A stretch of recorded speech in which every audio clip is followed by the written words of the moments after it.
the young, and the restless. Spoilers! Welcome back to our channel, you beautiful people. It's a wonderful time to pour the hottest and most mind-blowing tea the world has ever seen. Grab your iced coffees and strap in because we are about to go on a wildly chaotic ride together.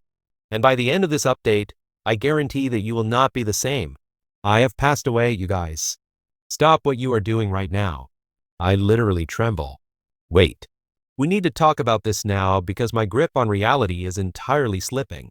And I am physically vibrating from the sheer audacity of what just went down on our screens. I am sitting here clutching my chest, literally gasping for air like I just ran a marathon because the absolute cinematic mayhem that just unfolded between Lily Winters and Billy Abbott has fundamentally altered my brain chemistry. I am not okay. I will never be okay again. This isn't just corporate warfare. This is a high-octane psychological masterpiece where the stakes are so astronomical that I genuinely feel like my own bank account is on the line. I am personally offended, totally triggered, and yet absolutely living for every single chaotic second of this dumpster fire. Send help. My soul has actually left my body. Wait, backtrack for a second. I missed a step because I'm too hyped to stay on track and my brain is literally buffering. Let's set the scene for this epic clash of the titans. Billy has been running around town straight up bragging to anyone with ears at Jibo and the Abbott's legally owned Chancellor Industries because of some ancient unpaid loan John Abbott gave to Philip Chancellor.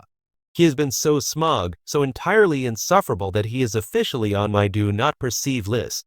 I am so done with him. He genuinely walked into this confrontation with Lily, acting like he was the undisputed emperor of Genoa City. The absolute nerve of this man to waltz into Lily's orbit wearing that tailored suit which, side note, was tailored to perfection. I'll give him that. But the vibes were atrocious and demand that she just roll over and hand him the keys to the kingdom. And don't even get me started on the vibes in that room.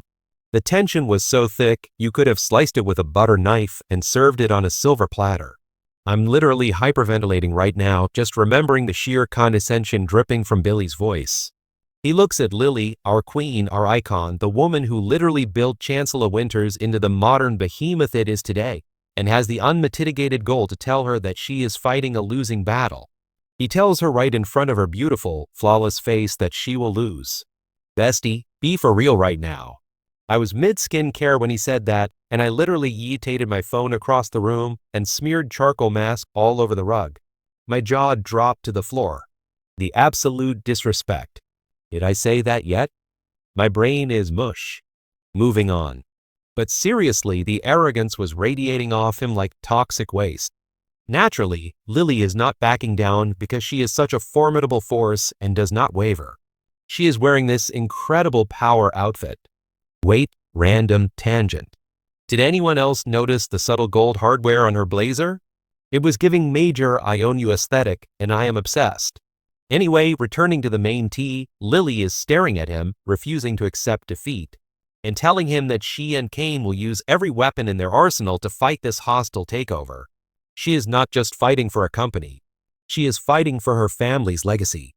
But Billy is just standing there smirking that infuriating Abbott smirk, completely convinced that his little historical loophole is the ultimate trump card. He genuinely thinks he has checkmated her. He thinks the war is over before the first shot is even fired. I'm calling it right now. The villain arc was about to go nuclear. You could literally see Billy calculating his victory lap, probably planning which office he was going to take and what kind of absurd modern art he was going to hang on the walls. He is so deeply obsessed with proving himself, so desperate to reclaim this supposed birthright that he is completely blind to the massive blind spots in his own plan. He thinks because he found one piece of paper, he holds the universe in his hand. But oh my sweet summer child, you have no idea what is about to hit you. The cinematic drama of this moment was a 10/10N. The camera angles, the dramatic pauses, the way they were basically breathing each other's air in this intense standoff. It felt like a manic voice note sent to the group chat at 4 a.m. Totally extra. Purely human and without chills. Oh, hold on. I should have mentioned this earlier, but my mind is racing a million miles a minute. Just when Billy thinks he has delivered the final fatal blow to Lily's confidence. The door opens just as he is basking in the toxic glow of his own perceived brilliance. You guys, the door opens. And who enters? Devon Hamilton Winters. I screamed right into my pillow. I had to pause the screen and take a lap around my living room because I could feel the tectonic plates of Genoa City shifting beneath my feet. Devon did not just walk into that room. He manifested as the ultimate harbinger of doom for Billy Abbott.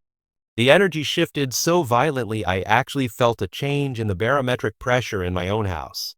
Devon's face was completely unreadable, which is always when he is at his most dangerous. Let's just pause and appreciate the sheer theatricality of Devon's entrance. You know that weird background noise that sometimes happens in intense scenes, like a low vibrating hum? I swear I heard it. It was like the universe itself was holding its breath. Devon walks in and he is holding something. He is holding the receipts, besties. He is holding the absolute, undeniable, world-shattering tea that is about to turn Billy's entire reality into a total dumpster fire. Devon looks at Billy, looks at Lily, and you can just tell that he is about to drop a bomb so massive it will rewrite the entire history of these two legacy families. I am genuinely clutching my pearls, and I don't even own Pearl. I am just grabbing my own collarbone in pure unadulterated shock. Devon doesn't even yell.